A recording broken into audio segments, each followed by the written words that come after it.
Mic check, mic check. Good. Coach on the road once again. Oh. Is it on? I don't see the light.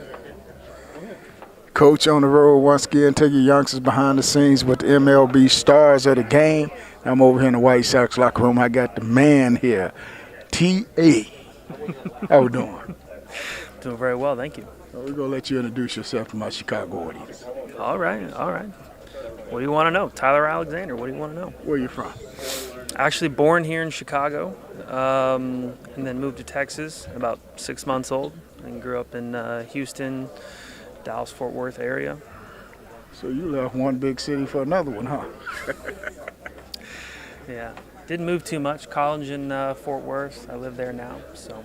So we just call you a Texas boy, huh? I tried to. Texas won't claim me because I wasn't born there. Chicago won't claim me because I didn't go to high school here. So I'm kind of a rambling man. But you're on the White Sox, so we'll claim you. We'll take you back. All right, I appreciate it. So we're taking our youngsters behind the scenes, what it's like being a big league ball player. What's this big league experience been like for you? Well, I mean, it's incredible. You know, you grow up as a kid and you always dream of it, right? Mm-hmm. But as you're going through it, you don't really think about it, right? You take it one level, one step at a time. My whole goal in high school was to go to college. My whole goal in college was to just get drafted. And then every level through the minor leagues, you just want to move up a level until you find yourself here. And, and once you're here, it ain't easy either, right? You're just fighting to stay here. So it's, you try to embrace every day, not take it for granted, enjoy every bit of it. So what was high school like for you?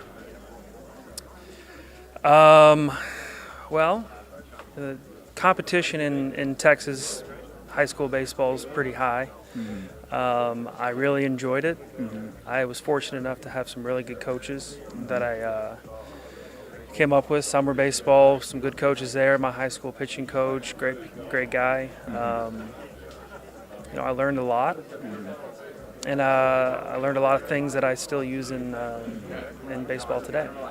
So was you the man in high school? Well, it depends what the man is. The man. No, I threw well in high school, but I used to coach high school baseball, coach college baseball, and scouted for 5 major league teams. And in high school, you got a above average pitch at 84 to 86 miles an hour. You just go out there and throw the ball by hitters and get strikeouts. Then you move over to that college level, you find out, I don't care how hard you throw a pitcher, you'll catch up to it. So you find out sliders and changeups are your out pitches on that next level. Right. So did you have to experience that for yourself? Well, I kind of view it as a blessing in my life where I've thrown 88 to 90 miles an hour since I was 16. I haven't thrown any harder.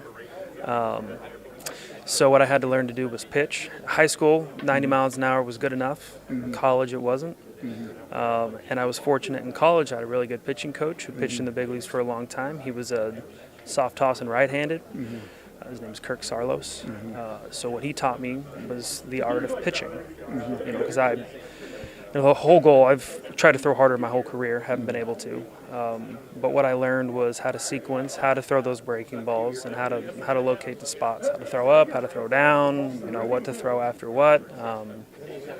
So learning that in college, I thought was very useful going into pro ball when 90 miles an hour is bottom of the barrel, right? Mm-hmm.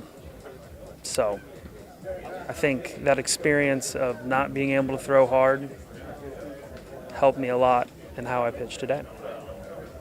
90 miles an hour? You don't look like you got no 90 miles an hour that hour. Well, I threw 90 miles an hour when I was 160 pounds, and now I'm 210. I still throw 90.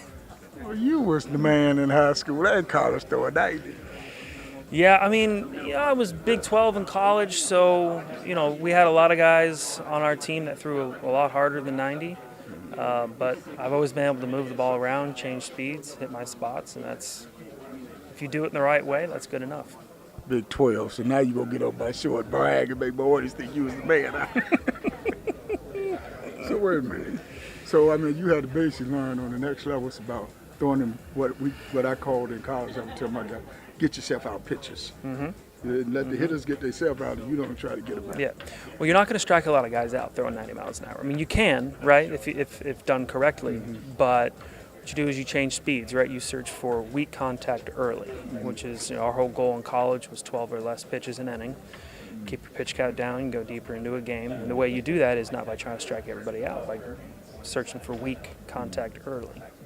I would always tell my guys it's all about having opportunity, getting exposed to the scouts. So what did you do to make yourself a draft pick? I just played baseball and I did it really well. I was fortunate in high school where I grew up in Texas. There were a lot of scouts in that area. I played on a summer baseball team where we traveled around the country, got in front of scouts that way.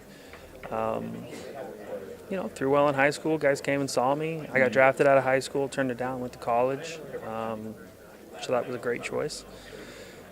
From there, I just went to a school that was good, and we had a lot of scouts around, and I wasn't the best in college, but I was good enough to get drafted and get an opportunity.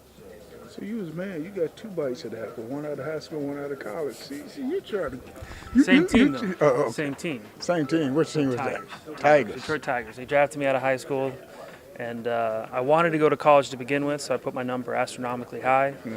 They drafted me, and they said, "We can't pay you. Good luck. See you in 2 years." That's what happened. So what round were you in high school? Out of high school? 23rd, What round out of college? 2nd. Oh, you was borderline that first and second. You still get it. That's kind of like that got paid round. Not quite like the first round. No, not quite like the first round. Okay, so I mean, you get drafted, you go down to minor leagues. Did you realize minor leagues and big leagues was a journey to get there? Yeah, I mean, you always know how many levels there are, right? And it's a grind, and they didn't exactly move people up very quickly at the time. There was 5. I got drafted. I went to short season rookie ball, Norwich, Connecticut. Spent a year there. Then I went to High A, Lakeland, Florida. Spent most of that year there. Spent 3 seasons in Double A, Erie, Pennsylvania. Not a great city. Year and a half in Toledo, Ohio, and then got my opportunity. Last question. Every kid's dream playing in the big leagues. You get that call, you go into the big leagues. Walk in this locker room for the first time, see a uniform. What was that feeling like? Really cool. So actually, ironically, I was with the Tigers, debuted here in Chicago. Really cool, man. Really cool. I mean, I didn't know many people in the clubhouse at the time. So walking in, meeting people, meeting my manager, seeing my jersey in the locker, really cool. Did you cry? I did not. Oh, he cried. It took him too long. He cried. Coach with the man. Appreciate it.